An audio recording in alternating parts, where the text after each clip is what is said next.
Kita bahas saudara pernyataan dari Ketua Umum Partai Golkar Erlangga Hartarto mengenai meminta jatah minimal 5 kursi untuk menteri dari Partai Golkar saudara di Kabinet Capres Prabowo Subianto. Apakah ini mungkin terrealisasi? Sudah bergabung bersama kami di Kompas Malam saudara Direktur Eksekutif Parameter Politik Indonesia Mas Adi Prayitno. Selamat malam, salam sehat Mas Adi. Selamat malam Mas Yaser, salam sehat selalu. Jadi menurut Anda permintaan dari Ketum Golkar Erlangga Hartarto ini realistiskah? Ya, bagi saya cukup realistis dan sangat rasional. Banyak Mm-mm. argumen yang sebenarnya bisa dijelaskan kenapa Golkar itu sangat layak untuk mendapatkan minimal jatah 5 menteri. Ya, pertama memang Golkar ini partai politik yang saya kira pertama kalinya memberikan dukungan dan deklarasi secara terbuka saat pencapresan Prabowo dan Gibran. Yang kedua, kita tahu adalah Golkar juga menunjukkan sikap loyalitas dan totalitasnya saat melakukan kampanye-kampanye politik ya, saat memenangkan Prabowo Gibran beberapa waktu yang lalu.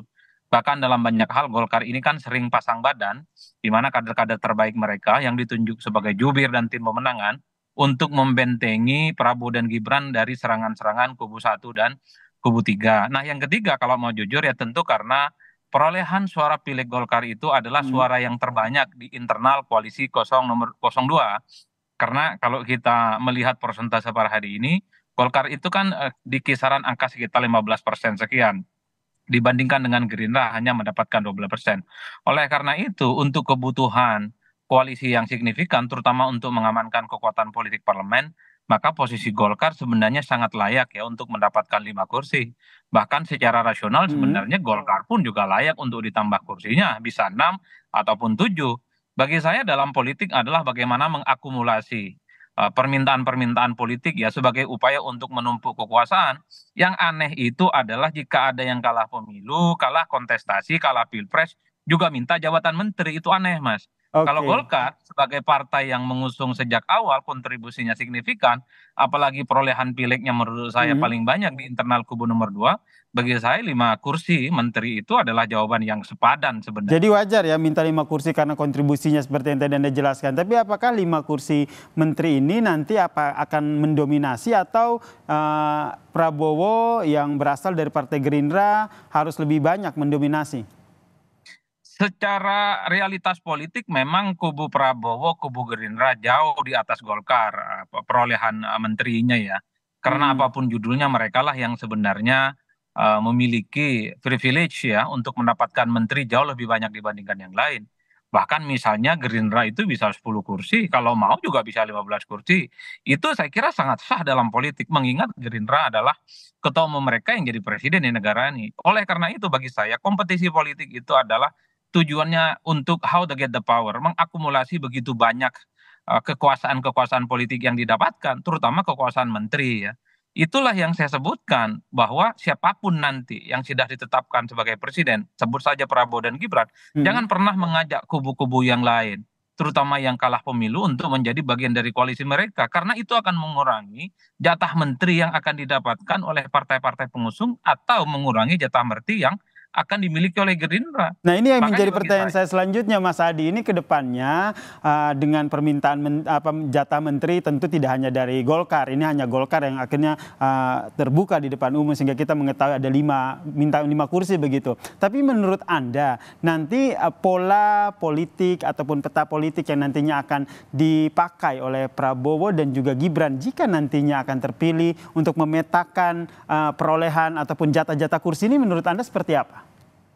saya kira asasnya proporsional ya. Pertama didasarkan pada siapa sebenarnya yang jadi presiden dan partai utamanya. Dalam hal ini tentu adalah Gerindra. Maka Mm-mm. Gerindra itu secara proporsional pastinya perolehan kursinya itu jauh lebih banyak dibandingkan yang lain. Yang kedua, menteri terbanyak itu pastinya pasti diberikan kepada Golkar ya, karena Golkar adalah mendapatkan perolehan pileg yang saya kira signifikan dibandingkan dengan yang lain. Baru yang ketiga itu di situ ada Demokrat, ada PAN. Jadi proporsionalitas itu sebenarnya harus dibagi rata dulu sesuai dengan Mm-mm. perolehan pileg, sesuai dengan kontribusi yang sudah diperjuangkan sepanjang masa kampanye pemilu di 2024 ini, Mas. Baru kemudian kalau memang ingin merangkul pihak-pihak lain yang kalah pemilu, sebut saja misalnya mungkin ada PKB, mungkin ada Nasdem, mungkin Mungkin ya. P3 dan PKS gitu. Mungkin ya, ini kan bicara mungkin karena Mhm. mazhab politik Prabowo saat memberikan statement politik ya di GBK beberapa waktu yang lalu akan merangkul semua kelompok-kelompok kepentingan politik yang berbeda. Tapi menurut saya, sekalipun ingin merangkul Mhm. pihak-pihak yang kalah pemilu, ya jabatan menterinya jangan terlampau banyak. Ok. Satu lah paling mungkin ya, terutama elit-elit kunci mereka. Kalau nggak ketua umumnya ya sekjen, terutama untuk mengamankan kepentingan politik di parlemen yang saat Mhm. ini di mana kubu Prabowo belum mencapai 50% plus satu. Dalam Ini yang konteks juga itulah akhirnya sebenarnya. dikhawatirkan oleh Ketum Golkar Erlangga Hartarto, kayaknya nih Prabowo akan merangkul partai-partai yang dulunya oposisi. Jadi sebelum itu Erlangga langsung mention duluan, Pak Prabowo minimal 5 kursi lah untuk Golkar. Biar nanti kalaupun nambah dari oposisi, Golkar tetap dapat 5 kursi menteri. Secara kalkulasi politik saya kira partai seperti Golkar harus mengambil posisi yang sentral dan signifikan Mas dalam komposisi kementerian ya karena mereka ini adalah partai pengusung utama dan partai pemenang ya. Mhm. Oleh karena itu sebelum dibagi dengan partai-partai lain yang kemungkinan akan dirangkul, partai-partai di luar Gerindra ya seperti misalnya Demokrat dan PAN saya kira memang sangat mungkin untuk meminta jatah-jatah komposisi menteri yang strategis yang bisa mengakomodasi kepentingan politik mereka, baru berpikir yang lain. Kalau saya dari dulu selalu mengatakan, jangan pernah mengajak mereka yang kalah pemilu. Biarkan ada reward and punishment. Yang menang itu jadi penguasa, yang kalah biarkan dia berjalan di tempat yang sunyi. Jikapun ada keinginan untuk merangkul pihak-pihak yang kalah, akomodasinya terbatas aja, Mas. Yang penting Mhm. suara, kekuatan politik parlemen, kubu Prabowo dan Gibran ya 50 plus 1 lah. Selebihnya tidak terlampau banyak. Oleh karena itu, jangan terlampau mengakomodasi begitu banyak kepentingan politik yang kalah karena ini akan mengurangi bagaimana signifikansi check and balances nantinya. Jokowi di periode pertama dan kedua ini kan menghilangkan sama sekali kelompok-kelompok oposisi yang nyaris tidak pernah bunyi di parlemen. Bagi demokrasi ini berbahaya. Karena ketika kekuatan politik itu Mhm. disatukan dalam satu kekuasaan politik dengan konsesi menteri, maka disitulah kemudian kita jangan pernah berharap kebijakan-kebijakan pemerintah yang tidak pro rakyat, kebijakan pemerintah yang tidak populis akan ada yang memperjuangkan di parlemen. Oke, jadi menurut Anda ini 5 kursi ini nanti akan diikuti oleh partai-partai koalisi lain untuk ikut menyuarakan begitu? Mungkin dari PAN atau partai lain yang juga ikut dalam koalisi Indonesia Maju ini untuk menyuarakan untuk jatah kursi menteri mereka di pemerintahan selanjutnya?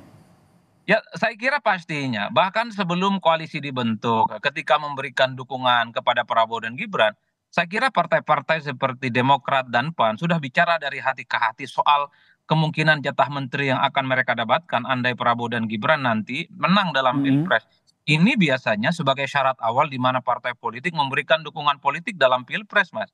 Bahkan capres-capres yang kalah misalnya 1 dan 3, partai-partai pendukungnya pun juga diberikan janji politik kalau yang menang 1, kalau yang menang 3 pasti jatah menterinya itu sudah dikalkulasi sejak awal. Oleh karena itu ketika Golkar minta 5 kursi bukan tidak mungkin partai seperti Demokrat itu bisa minta 3 atau bisa minta 4, sedikitlah Mhm. turunnya dari yang didapatkan oleh Golkar. Termasuk misalnya PAN sangat mungkin minimal minta 3 menteri dalam konteks ini karena tentu saja PAN sejak awal, Demokrat sejak awal adalah partai yang pasti mengklaim berkontribusi penting terkait dengan kemenangan Prabowo dan Gibran. Bagi saya, ketika partai-partai pendukungnya Prabowo dan Gibran minta menteri itu signifikan, jumlahnya banyak, cukup rasional karena mereka ikut berkontribusi dan berdarah-darah Oke. memenangkan dalam konteks Pilpres. Nah, itu tadi yang agak aneh itu kalau yang kalah juga akan dikasih menteri dan jumlah menterinya hampir sama dengan partai pengusung Prabowo. Itu agak aneh menurut saya. Oke, kita nantikan ya seperti apa nanti. Ini juga masih menunggu hasil putusan dari KPU, kemudian nanti pengesahannya bagaimana. Yang jelas nih kita lihat nih bagaimana nanti Prabowo Subianto jika nanti terpilih menjadi presiden, pemetaan kabinetnya akan seperti apa. Terima kasih Mas Adi Praditno, Direktur Eksekutif Parameter Politik Indonesia telah bergabung bersama kami di Kompas Malam. Salam sehat Mas Adi. Salam sehat, Mas Yasir.